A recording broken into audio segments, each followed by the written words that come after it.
Bago tayo mag-umpisa mga chong, pakilike muna na tong video dahil malaking tulong na iyan sa ating munting channel. Well, natupad na nga ang hinihiling ng mga basketball fans na mapasali sa lineup ng Gilas Pilipinas ang eccentric forward na Magnolia na si Calvin "The Beast" Abueva. Well, ayon pa sa naging interview dito kay Calvin Abueva ay sinabi nito na hindi niya ine-expect na mapapasama pa siya sa lineup ng Gilas Pilipinas para sa paparating na Asian Games. Kaya naman super thankful siya kay Coach Tim Con dahil sa malaking tiwala na ibinigay sa kanya.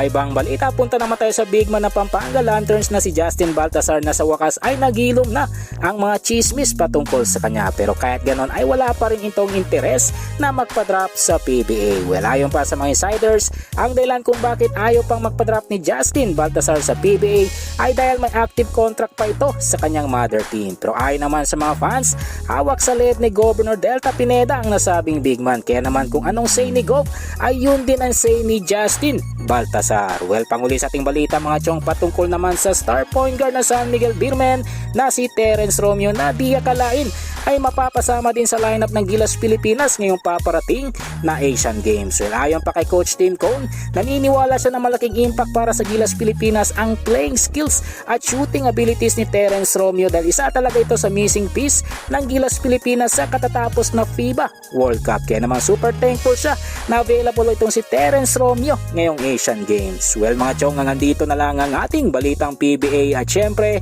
huwag kalimutan mag-subscribe at i-like itong video bilang pagsuporta. So this is Channel B. Once again, I'm out.